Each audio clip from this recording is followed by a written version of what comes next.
കാട്ടാന ആക്രമണത്തിൽ പ്രതിഷേധിച്ച് SDPI നിലമ്പൂർ മണ്ഡലത്തിൽ ഹർത്താൽ ഭാഗികം. കടകമ്പോളങ്ങൾ പതിവ് പോലെ തുറന്നു പ്രവർത്തിക്കുന്നുണ്ട്. ബസ്സുകൾ ഉൾപ്പെടെ പതിവ് പോലെ സർവീസ് നടത്തുന്നുണ്ട്. ജനജീവിതത്തെ ബാധിക്കാത്ത തരത്തിലാണ് ഹർത്താൽ പുരോഗമിക്കുന്നത്. രാവിലെ 6-ന് ആരംഭിച്ച ഹർത്താൽ വൈകുന്നേരം 6-ന് സമാപിക്കും. നിലമ്പൂർ ടൗണിലും എടക്കര ടൗണിലും SDPI പ്രവർത്തകർ ഹർത്താൽ അനുകൂല പ്രകടനങ്ങൾ നടത്തി. നിലമ്പൂരിൽ 11-ന് ശേഷം വീണ്ടും പ്രകടനമുണ്ടാകുമെന്നാണ് സൂചന. എടക്കരയിലും കരുളായി പൂക്കോട്ടുപാടത്തും ഹർത്താൽ തീരും മുമ്പ് പ്രകടനങ്ങൾ നടന്നേക്കും.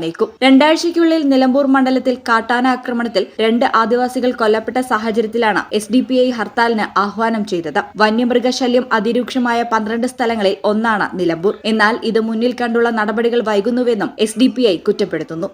ഈ ചാനൽ നിലമ്പൂർ. ഓഫീസ് സമയം കഴിഞ്ഞാലും അവധി ദിനമാണെങ്കിലും പണത്തിന് ആവശ്യമെങ്കിൽ മൊബൈൽ ആപ്പ് വഴി ഉടനടി അക്കൗണ്ടിലെത്തും. അതാണ് KSFE smart gold over draft. ഏത് ശാഖയിലും സ്വർണം വയ്ക്കൂ. മൊബൈൽ ആപ്പ് വഴി എപ്പോഴും എവിടെ വച്ചും പണം പിൻവലിക്കൂ. പരമാവധി 50 ലക്ഷം രൂപ വരെ. അതിവേഗ പ്രോസസിംഗ്. 24/7 സേവനം. ഇനി ആവശ്യങ്ങൾക്ക് അവധി കൊടുക്കേണ്ട, സമയവും നോക്കേണ്ട. KSFE smart gold over draft. Digitally super charge your gold.